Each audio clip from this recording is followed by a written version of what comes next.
안녕하세요. 또, 또 한 번 인사를 드립니다.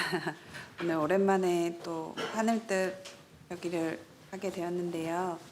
오늘 날이 너무 추워가지고 예배당 난발 계속 틀어놨는데도 좀 많이 추운 것 같습니다. 그래서 성도 여러분들 감기 걸리지 않도록 따뜻하게 계시면 좋겠는데 다들 추우시면 손을 한 번만 비벼보실까요? 자, 이렇게 혈액순환에 손 비비기가 되게 좋다고 해서 가끔 수족냉증에 걸리지 않도록 따뜻하게 잘 하시면서 들으시면 좋겠습니다. 제가 지난 겨울 수련회 때 설교에 되게 다양한 형태가 있다라고 소개해드리면서 몇 가지 예시를 들어드렸는데 오늘은 제가 그 첫 시도를 한번 아주 살짝 도입부해서 해보려고 합니다. 어느 유명한 심리 상담사와 이제 그 클라이언트로 찾아온 내담자 한 여성의 이야기인데요. 잠깐만 눈을 감아주시고 제가 연기를 잘 못하니까 좀 집중을 해주시면 좋겠습니다. 현재까지도 진행 중인 많은 사상자들이 나오고 있는 소말리아라는 나라에서 온 어느 친구의 이야기입니다. 어느 날 상담사는 그녀에게 이런 질문을 했습니다. 나는 내가 한 일을 들을 때마다 정말 기적 같아. 어떻게 그렇게 많은 사람이 죽어가는 모습을 보면서도 사람에 대한 신뢰를 잃지 않고 있는 거니? 너는 세상을 어떻게 사는 것이 다른 사람들에게 도움을 주는 것이라고 생각하니? 그녀는 잠시 생각하다가 우리 아버지라고 대답했습니다. 그녀의 흥미로운 대답에 상담사는 다시 질문을 던졌습니다. 아버지가 참 좋은 일을 많이 하셨나 보네. 자세히 얘기 좀 해줄 수 있겠니? 우리는 우물에서 4km가량 떨어진 마을에서 살았었어. 마을에서 우리 아버지만 물을 나를 수 있는 체력이 됐었지. 그런데 아버지는 항상 나한테 함께 가지 않겠냐고 물었어. 아버지가 너랑 함께 가면 행복해서 그런 것이 아니었을까? 글쎄, 아니, 전혀 다른 문제였어. 물을 지고 돌아오는 길에 늘 많은 사람들을 만났어. 그런데 아버지는 몇 명이라도 상관없이 항상 멈춰서서 그들과 얘기를 나누셨지. 그리고 나한테 이렇게 말씀하셨어. 얘야, 다른 사람들을 위해 내 시간을 내주는 것이 얼마나 행복한 일인지 알겠니? 여기서 이야기를 멈춘 그녀는 무언가 골똘히 생각하기 시작했습니다. 잠시 후 그녀의 눈에서 많은 눈물이 흘러내렸습니다. 그 순간 저는 그녀가 무언가 깨달았다는 사실을 눈치챌 수 있었습니다. 마셜, 아버지는 나와 대화할 때도 사람들에게 건넸던 똑같은 눈빛과 마음으로 대하셨어. 이런 행복한 시간이 지나고 인간이 얼마나 잔인한 일을 저지를 수 있는지 끔찍한 체험을 했지. 그래도 나는 늘 아버지의 눈빛을 기억했어. 아버지는 사람들을 정말 사랑하셨고 그것이 아버지의 삶이었어. 내가 다른 것은 없어도 그 눈빛으로 세상을 산다면 다른 사람들을 위해 도움이 될 수 있을 거라고 생각해. 이제 눈을 뜨셔도 됩니다. 좀 감동적인 이야기죠. 이야기를 듣고 여러분은 어떤 감정이 드셨을까요? 벌써 30년이 넘게 매일같이 총알이 날아들고 시체가 널려져 있는 풍경에서 살다 보면 어떤 심정으로 사람들을 대할 수 있을까요? 전쟁이라는 오랜 기간 동안 생명을 먼지처럼 대하는 상황 가운데에서 인간에 대한 신뢰를 잃지 않을 수 있었던 이유에 대해 그녀는 늘 사람을 따뜻하게 대했던 아버지 때문이라고 대답합니다. 그녀의 아버지가 먼 길을 돌고 돌아 사람들과 이야기를 나누기 위해 불을 지고 날랐던 그 사랑의 실천이 그냥 하는 실천이 아니고 진심으로 우러나온 실천임을 깨닫는 순간 그녀는 인간에 대한 혐오보다는 신뢰에 집중하게 되었다는 것을 깨닫게 된 것이죠. 그녀는 아버지가 보여주신 사랑을 혁명이라고 표현합니다. 혁명이란 존재를 급진적으로 변화시킨 사건이라는 뜻입니다. 오늘 하늘뜻 펴기는 우리에게 익숙하기도 하지만 여전히 어렵기도 한 혁명에 관한 이야기를 들려주시고 있습니다. 혁명이란 무엇일까요? 혁명이란 무언가에 대한 변화를 도모하는 모든 과정을 의미합니다. 앞서 이야기했던 사람들을 존귀하게 여기지 않는 세상 질서에 대해 거슬러서 용기 있고 유쾌하게 아니오를 외치는 모든 물결들이 혁명이라고 생각합니다. 저는 외부에서 이제 강남교회를 설명할 일이 있을 때 강남향림교회는 어떤 교회인가요? 강남교회는 어떤 교회죠? 강남향림교회는 어떤 교회인가요? 라고 질문을 받으면 뭐라고 설명을 드려야 될까 고민하다가 조금 제가 만들어낸 표현이 있는데 말랑말랑한 혁명가들이 모인 공동체라고 조금 유쾌하게 대답을 하려고 하고 있습니다. 제가 느낀 강남 향림 공동체 분위기는 딱딱하고 무서운 혁명이 아니고 말랑말랑한 혁명이 오늘도 여러분에게 흘러넘치기 때문인 것 같습니다. 제게 강남 향림교회 첫인상을 이렇게 질문을 하시면 사실 교회 그 건물에 걸려있는 간판이 제일 먼저 떠오르는 것 같습니다. 건물 간판에 적힌 한 생명의 소중함이 세상의 근본이다라는 글귀입니다. 저는 그 글귀를 읽자마자 되게 모든 추위가 녹아질 것 같은 따뜻함이 느껴졌습니다. 여러분이 소중히 애정하고 지켜온 신앙이 있었기에 비로소 가능한 말랑말랑한 혁명이 아닌가 싶습니다. 그럼에도 불구하고 폭력적 질서에 저항하느라 애쓰다 보면 혁명은 가끔 지치고 또 그것이 장기화까지 되면 어쩔 수 없이 힘이 빠지기도 합니다.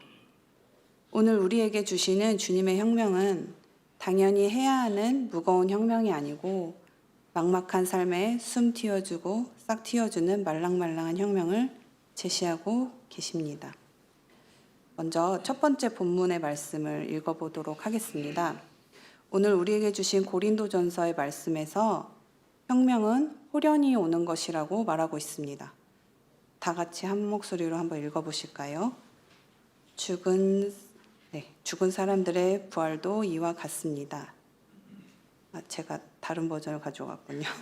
제가 읽겠습니다. 썩을 것으로 심는데 썩지 않을 것으로 살아납니다. 내가 여러분에게 비밀을 하나 말씀드리겠습니다. 우리가 다 잠들 것이 아니라 다 변화할 터인데 마지막 나팔이 울릴 때에 눈 깜빡할 사이에 호련히 그렇게 될 것입니다. 나팔 소리가 나면 죽은 사람은 썩어 없어지지 않을 몸으로 살아나고 우리는 변화할 것입니다. 본문에서 혁명이란 일종의 변화인데 점진적인 변화가 아니라 눈 깜빡할 사이에 호련히 이전과는 전혀 다른 새로운 존재로 변화하는 것을 의미한다고 말합니다. 마치 부활 같은 것인데요. 부활은 점점 변하게 되는 과정을 담지 않습니다. 호련히 나타나신 부활하신 예수님과 그로 인해 혁명을 싹 틔우게 되는 여러 공동체의 장면들을 우리에게 계시하고 있습니다. 오늘의 또 다른 본문인 누가복음 6장의 말씀에서 그러면 어떻게 그 혁명의 구체적인 방법들을 진행시킬 수 있는지를 우리에게 안내해 주고 있습니다. 누가복음 본문의 말씀과 관련된 마태복음 7장 12절의 말씀은 그 유명한 성서에서 황금률이라고 불리는 유명한 구절이 있습니다. 그러므로 무엇이든 남에게 대접을 받고자 하는 대로 너희도 남을 대접하여라 라는 말입니다. 많이 들어보셨죠? 이것을 황금률이라고 표현하는데요. 인류 역사상 고대 근동의 여러 종교들, 불교나 이슬람교, 한국의 유교 사상에서도 비슷한 내용의 황금률이 존재합니다. 황금률은 공감의 기초입니다. 황금률은 인권의 기초를 놓기도 합니다. 다른 사람을 대하는 기준은 나를 기준으로 하라는 말입니다. 내가 무시당하기 싫으면 다른 사람도 무시해서는 안 된다는 말입니다. 간단해 보이지만 이것은 지켜지기 어려운 말이기도 합니다. 나는 무시당하기 싫어서 다른 사람들도 무시해서라도 나의 이익을 지켜야 한다는 태도가 만연해 있으면 아픔과 고통의 자리가 생겨나기 마련입니다. 간단해 보여도 실천이 어려운 대등함의 실천입니다. 누가복음에는 이 황금률의 내용을 조금 더 구체적으로 풀어주고 있습니다. 먼저 맨 앞부분에 27절부터 30절까지 한 4줄 정도 되는데 우리 서련이가 너무너무 잘 읽어줘서 제가 빠르게 다시 한번 읽어보도록 하겠습니다. 그러나 내 말을 듣고 있는 너희에게 내가 말한다. 너희의 원수를 사랑하여라. 너희를 미워하는 사람들에게 잘해주고 너희를 저주하는 사람들을 축복하고 너희를 모욕하는 사람들을 위하여 기도하여라. 내 뺨을 치는 사람에게 다른 쪽 뺨도 돌려대고 내 겉옷을 빼앗는 사람에게 속옷도 거절하지 말아라. 자, 첫 문장부터 무척 어렵습니다. 저희가 잠시 실천을 한번 실습을 해보려고 하는데, 자, 첫 문장인 원수를 사랑하여라. 바로 실천할 수 있을까요? 이게 갑자기 조금 스트레스를 주고 있는 사람을 갑자기 떠올리면서 잘해줄 생각을 하니까 또다시 스트레스가 몰려오는 것 같습니다. 그럼 일단 이 부분은 어려우니까 잠깐 뒤로 미루고 그 다음 구절을 실천해 보도록 하겠습니다. 혹시 옆에 두 사람씩 짝을 지으실 수 있으면 지으시면 좋을 것 같습니다. 이게 실습을 해야 되는데 저희가 연기를 잠깐 할 건데 요 구절에 보면 내 뺨을 치는 사람에게 다른 쪽 뺨도 돌려대라. 네, 두 분이서 실제로 해보셔야지 이 말씀이 구체적으로 진짜 때리시면 안 되고 네. 진짜 때리면 큰일 나고 살짝 오른쪽 손을 들어서 상대방에게 살짝 대보세요. 네, 해보셔야지 이거는 말씀을 이해할 수 있어서 세게 때리면 안 되고 살짝 어루만지듯이 대주시고 네. 다음에 똑같이 오른손 손을 바꾸지 마시고 오른손으로 이번에 다른 쪽 뺨, 상대방의 왼쪽 뺨을 어떻게 때리게 되죠? 그쵸, 맞아요. 신은식 장로님께서 정확하게 얘기해요. 이렇게 혹시 때리는 분 있으면 이거 좀 이상한. 네. 자, 오른뺨 한 손으로 그 상대방의 오른뺨을 때릴 때 왼뺨을 돌려대라는 말은 사실은 손등으로 그 사람이 내 뺨을 칠 수밖에 없는 행위를 의미합니다. 이제 그 당시 유대 문화에서는 손등으로 무언가를 치는 행위는 내가 너를 가축만도 여기지 못하겠다라는 의미입니다. 굉장히 무시를 넘어선 이제 굉장히 아주 나쁜 폭력의 의미를 의미합니다. 그거를 상대방에게 행하도록 하라는 의미이기도 합니다. 그 다음 구절 이제 겉옷을 한번 빼앗기는 연기를 해보시면 누군가 갑자기 강도가 나타나서 제 겉옷을 다 빼앗기면 되게 화가 나겠죠. 그러면은 보통 이제 드는 생각은 너의 옷도 뺏을 거야 그러고 이제 달려들 수 있는데 예수님께서 뭐라고 하시냐면 그 자리에서 내 속옷까지 벗어서 알몸인 상태를 그 사람에게 보여달라는 말을 하고 계십니다.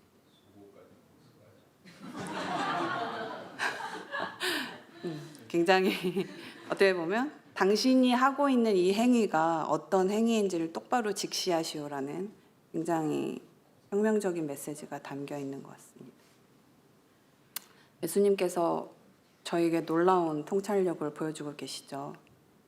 나의 권리를 침해하고 나를 짓누르는 사람에게 도리어 더 밟혀주는 모습을 보임으로써 그 나쁜 행위를 하는 상대방이 어떤 행위를 하고 있는지를 철저히 인식하도록 하라는 것이 예수님께서 주시는 혁명의 실천에 하는 예입니다. 너와 나는 진실로 대등하다는 이 원리 앞에 성서는 뒤이어 31절에서 이렇게 말합니다. 남에게 대접을 받고자 하는 대로 너희도 남을 대접하여야 한다. 황금률은 이러한 존재의 엄청나게 혁명적인 대등함을 표현하는 것입니다. 하지만 여기에 머물지 않고 예수님은 계속해서 말씀하고 계십니다. 황금률은 대등함을 넘어서는 사랑 계명이 더 우월한 위치에 놓이게 합니다. 철학자인 리케르에 따르면 이것을 황금률에 대한 사랑 계명의 우월성 태제라고 말합니다. 황금률 안에는 사랑이 가장 높은 위치에 있다는 의미입니다. 황금률이 단순히 상호성을 요구하는 것으로 인해 여전히 상호 복수법에 머무르는 것으로 이해된다면 그것은 내가 너에게 주는 것은 네가 나에게 주도록 하기 위함이다는 것을 말하는 것에 그치게 됩니다. 하지만 황금률이 이렇게 주고받기가 되는 것이 아니라 조건을 뛰어넘을 수 있을 때 진정한 정의와 혁명이 가능하다는 것이 예수님이 누가복음 본문을 통해 우리에게 말씀해주고 있으신 것입니다. 다음 구절부터는 이제 원수 사랑에 대한 이야기를 더 디테일하게 표현해주고 있습니다. 너희가 너희를 사랑하는 사람을 사랑하고 너희를 칭찬하는 자들을 칭찬하는 것은 매우 쉬운 일이, 그거는 죄인들도 누구나 할 수 있는 일이다. 하지만 너희는 너희를 싫어하고 너희를 미워하고 핍박하는 자까지도 사랑하고 선대하며 아무것도 바라지 말고 베풀 수 있어야 된다라고 말합니다. 쉽지 않죠. 앞서 말한 이제 고대 근동에서부터 내려온 황금률의 법칙은 이에는 이, 눈에는 눈이라는 아주 심플한 법칙입니다. 누가 나에게 폭력을 가하면 나도 똑같이 가해야 하는 것이죠. 여기에서 기준은 내가 됩니다. 내가 받고 싶지 않은 것처럼 남에게도 그런 행동을 해서는 안 된다는 겁니다. 근데 왜 성서는 나에게 폭력을 가한 사람에게 똑같이 돌려주지 않고 오히려 그 사람을 사랑해야 한다고 말을 하고 있을까요? 바로 신앙의 황금률은 주고받기 속에 있는 하기 위함이 아니라 은총 속에 있는 때문에로 대체되기 때문입니다. 내게 하나님의 사랑이 이미 주어졌기 때문에 너는 그 사랑에 담례할 수 있게 된다라는 뜻입니다. 나에게 주님의 은총과 사랑이 이미 흘러넘치게 주어져 있기 때문에 나는 은혜 받은 자로서 다른 존재를 귀히 여기는 대등함을 실천하고 주고받기가 아닌 그것을 넘어설 수 있는 혁명적 존재가 될 수 있다라는 말입니다. 남들에게 나에게 맞춰주세요가 아니라 주님의 사랑을 받은 사람들은 그 사랑이 흘러넘쳐 당신에게까지 그 사랑이 갈 수 있도록 내가 적극적으로 내어줄 수 있게 되었다는 전복의 혁명이 일어난 것입니다. 그래서 본문의 마지막 부분을 보시면 남에게 주어라. 그리하면 하나님께서도 너희에게 주실 것이니 후히 되어 누르고 흔들어서 넘치도록 하여 너희의 품에 안겨주실 것이다. 너희가 헤아리는 그 헤아림으로 너희도 그 헤아림을 도로 받을 것이다 라고 예수님께서는 이야기해주고 있습니다. 하나님의 사랑은 주고받기처럼 측량할 수 있고 조건을 지을 수 없다라는 원리가 여기에 들어있습니다. 사랑에는 척도가 부재합니다. 사랑은 잴 수가 없습니다. 그런데 주는 것에 대응하여 받는 것이 있습니다. 있을 뿐더러 준 것 이상의 넉넉한 분량에 받는 것이 있습니다. 주님이 우리에게 알려주시는 대등함 속에는 이처럼 풍부함이 숨겨져 있습니다. 이 구절에서 황금률이 반복되고 있습니다. 정의와 사랑의 본질은 다 한 하나님에게서 나온 것이기 때문에 서로 밀접하게 연결되어 있습니다. 폴 틸리라는 신학자는 창조적 정의라는 것을 제안했습니다. 신구약에서 발견되는 하나님 나라에 대해서 창조적 정의는 비율적 정의 그 이상의 것을 의미한다고 말합니다. 창조적 정의란 죄를 용서해 주시는 하나님의 은총을 통해 표현되는 정의로, 다시 말하면 분리된 자들을 재결합시키는 사랑의 형태인 것입니다. 그래서 사랑은 정의의 궁극적인 원인이며 사랑은 재결합을 실천합니다. 정의는 결합된 것을 그대로 보존하며 정의는 사랑이 그 과업을 수행할 수 있도록 해주는 형태인 것입니다. 궁극적인 의미에서 정의는 창조적 정의이고 창조적 정의는 재결합을 촉진시키는 사랑의 형태라는 것입니다. 그래서 틸리는 정의는 사랑 안에 내재 있고 사랑은 정의의 궁극적인 원리이며 정의 없는 사랑은 등뼈 없는 몸과 같다고 말을 하고 있습니다. 이처럼 정의와 사랑은 뗄래야 뗄 수 없는 상호 관계적인 형태입니다. 만약에 어떤 사람이 죄를 저질렀는데 그 사람한테 나는 당신의 범죄 행위를 알고 있어. 그리고 정의의 요청에 따라서 당신을 재판에 회부해야 하겠지만 나는 그리스도의 사랑으로 당신을 그냥 보내는 것이오. 라고 이야기하는 것은 옳은 사랑일까요? 그렇지 않다라고 이야기하고 있습니다. 왜냐하면 사랑과 정의는 한 몸이라고 아까 얘기했듯이 사랑은 옳음을 무시할 수 없기 때문입니다.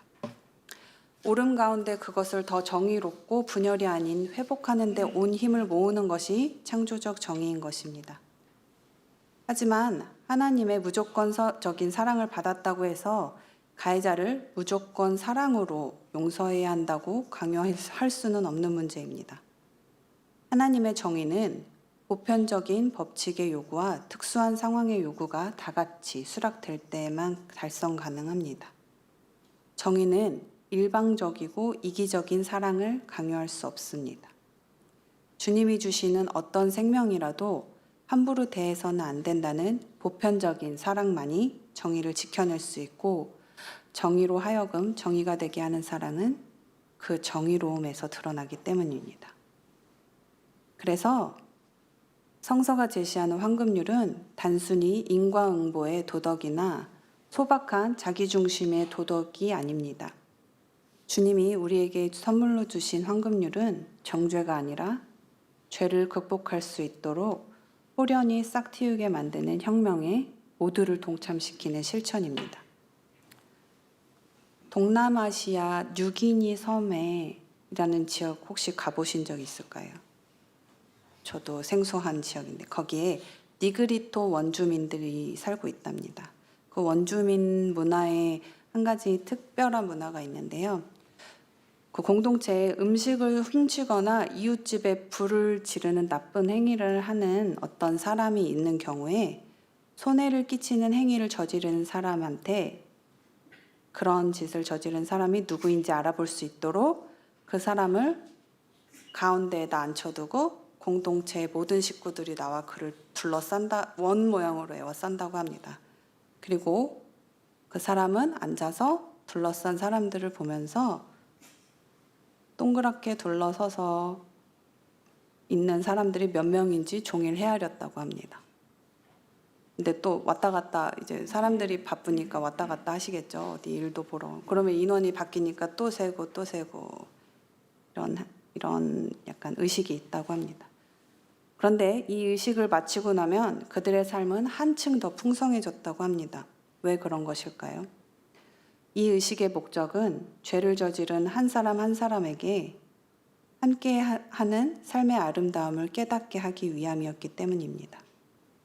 인간적 본성은 서로 끈끈한 유대 관계로 이어졌을 때 다른 사람의 행복에 기여하고자 하는 것이라고 보았기 때문입니다. 이 문화에서는 사람이 악해서 범죄를 저지른다고 생각하지 않습니다. 그 원인은 다른 인간적 유대 관계를 잃어버림으로써 그 안에 있는 힘을 잊었기 때문이라고 생각합니다. 유대감에서 나오는 힘이 삶을 아름다움과 충만함으로 채워준다고 보았습니다. 되게 성서에서 나오는 황금률이 잘 구현된 문화라고 생각합니다. 회복적 정의라는 것에 따르면 범죄가 발생했을 때 당사자는 가해자와 피해자가 아니라 가해자와 피해자 그리고 공동체라는 제3자가 된다고 합니다. 공동체는 사건의 발생을 막지 못한 것에 대한 책임이 있는 것이 아닙니다. 이 말은 공동체에 잘못이 없다는 의미도 아닙니다. 공동체에서 범죄자들에게 욕구를 채울 수 있는 대안을 제시했더라면 그런 일이 벌어지지 않았을지도 모른다는 뜻입니다. 가해자를 벌 주기만 하면 그 가해자가 죄를 뉘우치고 회복될 가능성이 얼마나 있을까요? 통계적으로 수감 생활이 재범률을 제대로 크게 막지 못함을 보았을 때 이렇게 큰 교화를 이끌어내지 못함을 확인할 수 있습니다. 하지만 니그리토 원주민들의 죄를 개인의 문제로 치부하지 않고 공동체적 유대감을 강조하는 그들만의 의식은 성서에서 말하는 황금률의 법칙을 잘 구현해주고 있는 문화라고 생각합니다. 우리는 모두 연결된 한 몸이고 아픈 곳을 치유하기 위한 공동체의 사랑을 담은 실천은 오늘 예수님이 우리에게 들려주시는 혁명의 기초를 보여주고 계십니다. 호련히 싹 틔우는 혁명은 주님의 사랑이 흘러넘치도록 우리를 향해 있기 때문에 가능하게 됩니다. 대등함만을 강조하며 능력주의와 성과로 세상에 당연한 질서를 내세우는 혐오의 자리에서 얼마나 많은 소중한 생명들이 쓰러져 가는지 우리는 날마다 확인하고 있습니다. 상처를 주고받는 삶에 지쳐 쓰러져 가는 게 우리 모두의 일상이 되고 있습니다. 하지만 이 견고한 세상에 다정하고 유쾌하고 말랑말랑한 혁명의 공동체가 되어주시길 바랍니다. 호련히 싹 틔우는 다정한 혁명 한 스푼이 결국 세상을 바꿀 것이고 구원할 것입니다. 자기 자신 스스로를 비롯하여 주어진 소중한 관계들을 흘러넘치는 주님의 사랑으로 채워보시기를 오늘 주신 말씀으로 전해드려 봅니다. 말씀 기억하며 잠시 침묵의 기도 드리겠습니다.